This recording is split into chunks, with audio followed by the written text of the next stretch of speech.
तो हेलो दोस्तों एंड स्वागत है तुम सभी का। लेकिन इससे पहले कि हम सब एक्सप्लेनेशन यहाँ पर चालू करें, मुझे तुम सभी को कुछ बताना है और वो ये चीज है कि मैं यहाँ पर लोगों को हायर कर रहा हूँ video editing, audio editing and plus voice के लिए। मतलब कि तुम सभी रिकॉर्ड करके अपना वॉइस मुझे भेजोगे एंड मैं उसको रिकॉर्ड करके अपने मांगो एक्सप्लेनेशन में डालूंगा। लेकिन यहाँ पर एक चीज है कि मैं आप सभी को अभी सैलरी नहीं दे पाऊंगा क्योंकि अभी मुझे भी यूट्यूब से पेमेंट नहीं मिला है, और जब आ जाएगा तो मैं आप सभी का पेमेंट दे दूंगा। सो या अगर आप सभी मेरे साथ काम करना चाहते हो तो यही हमारी डील रहेगी, क्योंकि इसमें मेरे पास अभी उतना पैसा नहीं है, तो इसलिए मुझे थोड़ा सा लोगों को चाहिए क्योंकि मेरे काम को और बेहतरी से बढ़ा दें ताकि मेरा पेमेंट आ सके। सो या अभी चलते हैं माँ को एक्सप्लेन करने के लिए। तो जैसा कि हम सभी ने पिछले एपिसोड में देखा कि सीओ ने जियोन को कॉल करके बता दिया था कि उसे ब्राजील जाना है, एंड उसके बाद से हमने देखा था जहाँ पर कि सीओ एक बुढ़े चाचा के पास आ गया था अपनी शॉर्ट को बनवाने के लिए, जहाँ पर कि उसने यहाँ पर एक सांप के दांत को लाया होता है जिसको कि वो कंबाइन के काफी दिन लंबा और उसके साथ हाई मान एब्जॉर्प्शन वाला शॉट बनाना चाहता था। लेकिन उसके लिए यहाँ पर कुछ मटेरियल की जरूरत होती है जो कि उस चाचा के पास नहीं होते हैं, इसीलिए सीओ यहाँ पर चला जाता है उस मटेरियल को लाने के लिए। और उसके कुछ देर बाद हमने देखा था जहाँ पर कि जियोन और सीओ मिलते हैं, जहाँ पर उन सभी को पता चलता है कि जो कोरिया का हीरो टावर है उसने जिन एस रैंक हंटर्स को ब्राजील के लिए भेजा है उसमें सीओ और जियोन दोनों जा रहे हैं। एंड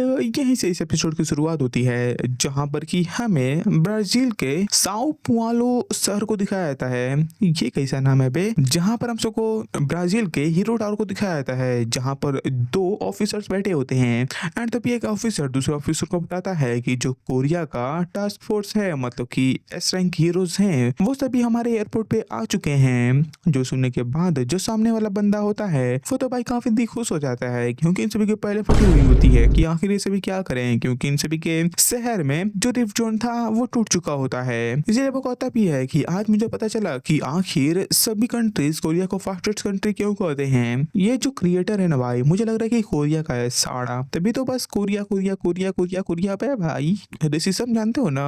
चलो क्या बोले। तो हाँ, यहाँ पर उस ऑफिसर की बात सुनने के बाद जो पहला एग्जीक्यूटिव होता है वो कहता है कि हम सबको ये भी इंटेल मिला है, मतलब कि खबर मिला है कि जो कोरिया के कुछ हंटर्स हैं वो सभी जब एयरपोर्ट पे लैंड हुए तभी से वो सभी अपना काम करने के लिए चले गए, मतलब कि मॉन्स्टर्स को मारने के लिए चले गए। इसीलिए वो भी कहता है कि हाँ ये बात तो सही है कि जो कोरिया के हंटर्स हैं वो कुछ ज्यादा ही जल्दी में रहते हैं, लेकिन वो कहता है कि मुझे यहाँ पर इस बात पे चिंता हो रही है कि जो हमारा सिगरेट है वो उन सभी के सामने ना आ जाए। और वो चीज क्या है वो उसको हमने कुछ एपिसोड पहले देखा हुआ है। तो हाँ, यही बात सुनने के बाद जो दूसरा एग्जीक्यूटिव होता है तब वो कहता है कि इस धरती पर कोई भी ऐसी चीज नहीं है जिसको कि हम सब इटर्नली, मतलब कि हमेशा के लिए छिपा सकें, वो कभी ना कभी किसी न किसी के सामने बाहर आ ही जाएगी। तो इसलिए हम सब यहाँ पर जो भी कर सकते हैं उन सभी को छिपाने के लिए हम सबको बस वही करना चाहिए, एंड उसके बस जो होता है वो हम सबको होने देना चाहिए। और जिस पर जो पहला एग्जीक्यूटिव होता है वो भी समझ जाता है कि अब उन सबको क्या करना है। इसके बाद से जो दूसरा एग्जीक्यूटिव होता है जो कि यहाँ पर पहले एग्जीक्यूटिव को ज्ञान दे रहा होता है वो बताता है कि जो ब्राजील का नेशनल ट्रेजर लेवल हीरो था मोराइस, वो एक डंजन के अंदर एक अनआइडेंटिफाइड बीइंग के द्वारा मारा गया। एंड भाई यहाँ पर ये जो बॉडी है इसको तो ऐसा लग रहा है कि इसका पूरा ब्लड वगैरह चूस लिया है इसने, तो इसने चूसा है। ये वही मॉन्स्टर है जो कि उस रिफ्ट जोन के अंदर से बाहर आया था, और उसी के बारे में वो एग्जीक्यूटिव बताता है कि वो जो क्रिएचर था वो ना ही कोई मॉन्स्टर था एंड ना ही कोई ह्यूमन था, वो कुछ अलग ही था। और उसने वो बताता है कि हमने ब्लैक बॉक्स के अंदर जिस क्रिएचर को देखा था वो क्रिएचर एकदम ही ब्लरी था। और अगर तुम सभी को ब्लैक बॉक्स के बारे में पता नहीं होगा तो वो एक ऐसी चीज होती है जिसके अंदर जो उसका एटमॉस्फेयर होता है उसका हर चीज का खबर होता है, like audio recording, video recording and everything जो कि इन्वेस्टिगेशन के लिए नीडेड होता है। तुम सभी ने अभी ये प्लेन हादसा हुआ होगा उसमें भी सुना ही होगा ब्लैक बॉक्स के बारे में। सो या ये वही चीज है। और इसलिए जो दूसरा एग्जीक्यूटिव होता है वो अपने मन में सोच रहा होता है कि आखिर सेंटर टेरेसा के पास ऐसी क्या चीज है जिसने कि हमारे नेशनल ट्रेजर हीरो को मार दिया। हाँ, कुछ ज्यादा ही लंबा टाइटल मिल गया है उसको तो भाई। तो हाँ, उसके बाद से हमारा यहाँ पर सीन चेंज होता है और हमें अब यहाँ पर कोरिया के हीरोज को दिखाया जाता है। इसके सामने एक बंदा होता है जो कि उन सभी को लेक्चर दे रहा होता है, मतलब कि प्लानिंग बता रहा होता है कि आखिर उन सभी को पहले क्या करना है, उसके बाद क्या करना है और उसके बाद क्या करना है। और यहाँ पर जो जियोन होती है वो यहाँ पर चैटर के सीईओ से पूछ रही होती है कि अबे साढ़े तू कहाँ है अभी, हम सबको यहाँ पर जो इन्फॉर्मेशन है वो पहले मिलना चालू हो गया है एंड तू अभी तक यहाँ पर नहीं पहुंचा। जो सुनजियो बताता है कि वो भी प्लेन में है। जो सुनजियोन कहती है कि प्लेन, लेकिन हम सब तो पहले ही यहाँ पर प्लेन से आ चुके हैं, तो अब तुम यहाँ पर प्लेन में कैसे चले गए हैं। और वो ये बोली रही होती है तभी उसे यहाँ पर एक अनाउंसमेंट सुनाई देती है कि हम सबका जो डेस्टिनेशन था वो अब कुछ ज्यादा दूर नहीं है। तो इसलिए ये बात सुनने के बाद जियोन से उसे पूछती है कि डेस्टिनेशन, अबे तू कहाँ जा रहा है ये पहले बता। जो सुनसियो बताता है कि वो जा रहा है सेंटेरम, एंड सेंटेरम वही लोकेशन है जिसके बारे में जो दूसरा एग्जीक्यूटिव होता है वो बात कर रहा होता है कि वहां पर कोई एक अनआइडेंटिफाइड क्रिएचर है जिसने कि उसके नेशनल ट्रेजर लेवल हीरो को मार दिया। तो इसीलिए जब जियोन भी सेंटेरम का नाम सुनती है तब वो भी कहती है कि वो जो एकदम ही डेंजरस रिफ्ट जोन है साढ़े तो उसके अंदर अकेले चला गया।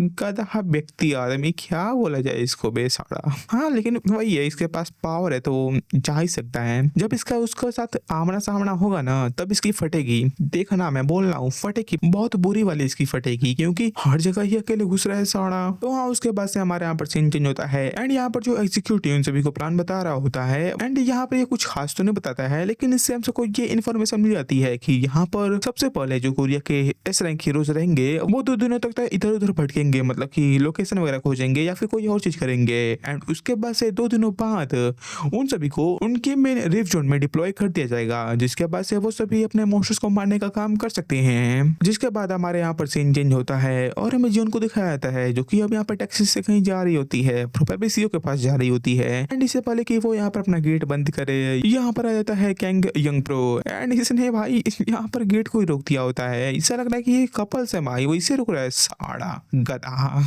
एंड यहाँ पर इसने जैसा गेट रोका होता है भाई, इधर तक ऐसा कोई रोक देता तो उसके ऊपर तो भाई चप्पल ही पड़ जाएगा। ओ सॉरी सैंडल, क्योंकि शहर में तो आई थिंक सो चप्पल कम ही लोग पहनते होंगे। तो हाँ यहाँ पर कहेंगे यंग प्रो जियोन से पूछता है कि जो हम सबका शेड्यूल है वो अभी तक स्टार्ट भी नहीं हुआ, तो अभी तुम यहाँ पर कहाँ जा रही हो। जो सुन जियोन कहती है कि बस मुझे कहीं जाना था इसलिए मैं कहीं जा रही हूँ। ये कौन है बे साड़ा, ये क्या, इसको क्या जानने की जरूरत है कि ये कहाँ जा रही है, क्या बोला जाए बे, कोरिया है ना भाई, कोरिया में सही से चलता होगा। तो यहाँ पर जियोन के बात सुनने के बाद कहेंगे यंग प्रो कहता है कि बता दे, मैं जो पूछ रहा हूँ चुपचाप बता दे उसके पास से, वरना अगर नहीं बताए तो बहुत बुरा होगा। तो यह बात सुनने के बाद जियोन उसे बता देती है कि वो जा रही है सेंटेरम। एंड ये कहने के साथ ही जो टैक्सी ड्राइवर होता है वो भी साड़ा लेकर गाड़ी भाग जाता है भाई। अच्छा कहेंगे यंग प्रो भाई वहां पर बेचारा ऐसा लग रहा है कि सैड एलोन बॉय जिसे, ये देखो भाई ये कहेंगे यंग प्रो है, ये सैड एलोन बॉय है एंड इसकी जीएफ यहाँ से निकल गई इसके सामने से, ऐसा लग रहा है।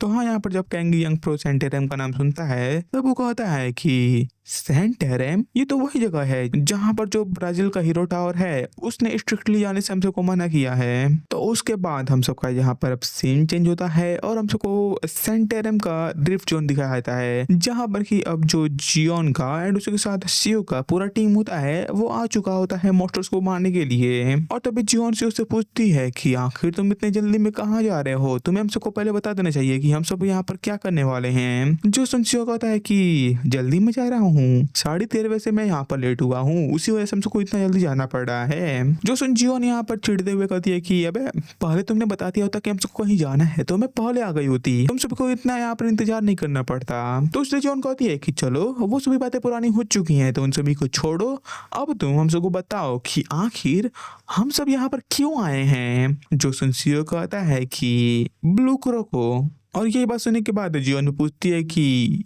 ब्लू क्रो को, what the hell is this, ज्यादा इंग्लिश हो गया, थोड़ा सा हिंदी बोलना पड़ेगा। ब्लू क्रो को आखिर ये क्या बकवास चीज है। जो सुनसियो सुअर आदमी कहता है कि क्या मुझे इसके लिए और कोई रीजन चाहिए होगा, ये सारा समझा भी नहीं पा रहा है बे, हम सब मुझे भी नहीं समझ आया। ब्लू क्रो को बस ये कोई सी मॉन्स्टर का नाम है या फिर क्या कोई और चीज है, कुछ नहीं पता है। इसने बस बोल दिया कि ब्लू क्रो को बस, और इसके बाद ये बोल रहा है कि अब मुझे कुछ समझाने की जरूरत है। ऐसा लग रहा है कि इसने पूरा डिटेल उसको दे दिया है, पूरा इसका समरी दे दिया है। बैल आदमी क्या बोले भाई, अब जितना बुद्धि रहेगा उतना ही ना बात करेगा, क्या बोल सकते हैं। तो हाँ ये बात सुनने के बाद जियोन कहती है कि अबे तुझे पता भी है कि मैं तुझसे 3 साल बड़ी हूँ, तो तुझे पता नहीं है कि आखिर अपने बड़ों के साथ कैसे बात करते हैं, थोड़ा सा रिस्पेक्ट के साथ बात कर जैसे कि मैं तुमसे बात करती हूँ फॉर्मली होकर। और यहाँ पर इन सभी की बातें सुनने के बाद हम सबको जियोन के फ्रेंड को दिखाया जाता है जो कि लाइक यहाँ पर एनपीसी के जैसे बस चल रहे होते हैं, इन पे भाई कोई ध्यान ही नहीं दे रहा है, साइड कैरेक्टर्स है ना, क्या बोले अभी, लेकिन सभी को तो कुछ डायलॉग देना चाहिए था। क्या बोले, अब क्या ही बोल सकते हैं हम सब। तो उसके बाद से हम सबको यहाँ पर दिखाया जाता है कि यहाँ पर जो सीओ और जॉन होते हैं वो सब तो लड़ते झगड़ते हैं, लेकिन उनकी जो टीम होती है वो सभी आराम से कहीं जाने लगते हैं। तो हाँ, उसके बाद से हम सबको सीओ की टीम के कुछ मेंबर्स को दिखाया जाता है जो कि आपस में बात कर रहे होते हैं कि क्या एक रिफ्ट जोन के अंदर ऐसे ही बिना किसी को बताए चार्ज कर देना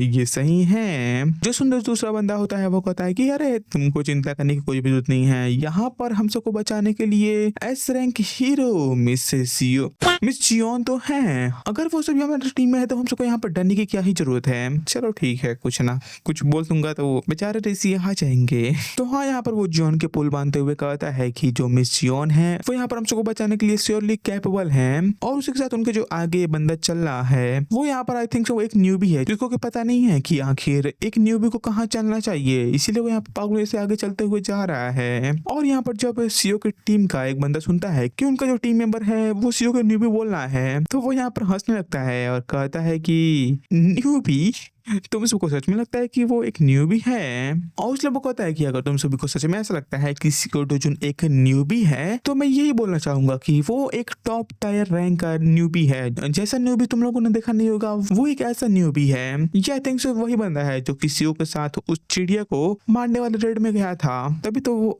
यहाँ पर ये सीओ के ऊपर इतना कॉन्फिडेंट है कि वो कोई न्यूबी नहीं है। तो इसलिए यहाँ पर उस बंदे की बात सुनने के बाद वो जो तो पहले वाले बंदे होते हैं वो सभी पूछते हैं कि क्या सच में सीओडोचुन इतना ज्यादा महान है या फिर बोले पावरफुल है। एंड वो सभी यहाँ पर आपस में ऐसे ही बात कर रहे होते हैं। वही हमें सीओ और जियोन को दिखाया जाता है जो कि अभी भी आपस में झगड़ा ही करते हुए आ रहे होते हैं। और तभी यहाँ पर जो जियोन होती है वो सीओ से पूछती है कि मिस्टर सीओडोचुन प्लीज डोंट टेल मी कि तुम यहाँ पर इस रिफ्ट जोन के अंदर आए हो क्योंकि तुम इस पूरे रिफ्ट जोन को अकेले वाइप आउट करना चाहते हो। जो सुन सीओ कहता है कि वाइप आउट, ना तुम ज्यादा ही एडवांस सोच रही हो, मैं इसे वाइप आउट नहीं करने आया हूँ बल्कि मैं तो यहाँ पर मटेरियल कलेक्ट करने के लिए आया हूँ, तो इसलिए मुझसे जितना हो सके मैं उतना मटेरियल को कलेक्ट करूंगा, तो इसीलिए मैं इसे वाइप आउट क्यों करूंगा। वाइप आउट हो जाएगा तो ये मटेरियल्स कहाँ कलेक्ट कर पाएगा, इसीलिए ये सारा दिमाग लगा रहा है। तो यही बात सुनने के बाद जियोन को भी समझ आ जाता है कि ये यहाँ पर क्या करने वाला है। एंड इसीलिए भी यहाँ पर काफी शौक में होती है कि ये बंदा बस मटेरियल्स के लिए एक रिफ्ट जोन के अंदर चला आया, वो भी बिना किसी को बताए हुए। एंड वो सभी यहाँ पर ऐसे सोच रहे होते हैं तभी उन सभी के ऊपर एक काफी ही खतरनाक मॉन्स्टर अटैक कर देता है, जिसके हमें पंजों को दिखाया जाता है जो कि दिखने में काफी ही खतरनाक दिख रहे होते हैं। एंड पता नहीं क्यों मुझे इसके पंजों को देखकर ऐसा लग रहा होता है कि ये कोई ड्रैगन का पंजा है। और यहाँ पर उस मॉन्स्टर ने जिस बंदे के ऊपर अटैक किया होता है वो बंदा तो भाई अपने शील्ड से रोकने की कोशिश करता है, लेकिन वो घंटा उसे रोक पाता है, इतना फोर्स होता है उसको कि वो बंदा ही वहां पर उड़ जाता है। एंड उसके साथ जो पहले वहां पर बंदा होता है जो किसी का पुल बांध रहा होता है वो भी यहाँ पे काफी टेंशन में आता है कि आखिर वो सभी अब क्या करें, क्योंकि वो सभी जब अपने सामने देखते हैं तो उनके सामने जो मॉन्स्टर होता है वो दिखने में कुछ ज्यादा ही खतरनाक दिख रहा होता है। एंड इसलिए वो सभी कहते हैं कि जो मॉन्स्टर्स हम सबको फोटो में दिखाए गए थे ये मॉन्स्टर तो उन सभी से कम्प्लीटली डिफरेंट है, क्योंकि ये सभी फोटो में जब देख रहे थे तो ये सभी उतना खतरनाक नहीं दिख रहे थे, लेकिन जब ये सभी इन मॉन्स्टर्स को रियलिटी में देख रहे हैं तो ये तो भाई कुछ ज्यादा ही यहाँ पर ऐसा लग रहा है बॉडी बिल्डिंग बना के आए हैं भाई, ऐसा लग रहा है कि ये सभी जिम करके आए हैं, पूरा एकदम फुला शरीर दिख रहा है इन सभी का। एंड ये मॉन्स्टर्स अकेले नहीं होते हैं बल्कि यहाँ पर हम सबको बस दो ही दिखाए गए हैं, लेकिन आई थिंक सो यहाँ पर और भी मॉन्स्टर्स होंगे। तो हाँ, यहाँ पर जब सीओ की टीम के कुछ मेंबर्स इन सभी मॉन्स्टर्स को देखते हैं तो वो सभी कहते हैं कि भाई ये मॉन्स्टर्स कुछ दिखने में ज्यादा ही खतरनाक नहीं दिख रहे हैं। एंड वो सभी ये सोच रहे होते हैं तभी सीओ उन सभी से कहता है कि हट जाओ, हमारे सामने से हट जाओ ना हट जाओ, तुम लोग साड़ो फाड़ दूंगा तुम लोग की हटे नहीं तो। क्योंकि अब यहाँ पर सीओ ने निकाल दिया होता है अपने एक काफी लंबे शॉट को, जो कि मीडियम साइज का तो नहीं है, काफी ज्यादा ही लॉन्ग शॉट है, जिसको कि उस चाचा ने नहीं दिया होता है क्योंकि सीओ के पास अभी करंटली कोई भी पेपर नहीं होता है, तो इसलिए वो अपने वेपन के लिए वो चीज नहीं ला सकता है जिससे कि वो अपने वेपन का जो माना एब्जॉर्प्शन रेट है उसको और भी ज्यादा बढ़ा दे। और उसके लिए सीओ को चाहिए होता है ब्लू क्रैको का माना हर्ट, एंड उसको पाने के लिए सीओ तो उससे अकेले फाइट नहीं कर सकता है, इसीलिए वो चाचा भाई उसको अपना वेपन दे देता है ताकि वो उस मॉन्स्टर से फाइट करके उसके माना हर्ट को यहाँ पर ला सके। तो हाँ, अब यहाँ पर ये सही बातें याद करने के बाद सीओ अब यहाँ पर चार्ज लेता है एंड उसी के साथ एक स्प्रिंट में ही इन ब्लू क्रैको को एक स्ट्राइक में एक ब्लू क्रैको खत्म। और जब यहाँ पर उसका टीम का वो मेंबर जो कि सीओ का पुल बांध रहा होता है, वो जब यहाँ पर सीओ कैसे फाइट करते हुए देखता है, तब वो कहता है कि जैसा कि मैंने सोचा था यहाँ पर ठीक ऐसा ही हुआ। और यहाँ पर जो दूसरे बंदे होते हैं जो कि यहाँ पर जॉन के पुल बांध रहे होते हैं, वो सभी जब सीओ का यहाँ पर इतना खतरनाक फाइटिंग स्टाइल देखते हैं, तब वो सभी भी कहते हैं कि डैम, ये तो कुछ ज्यादा ही स्ट्रांग है।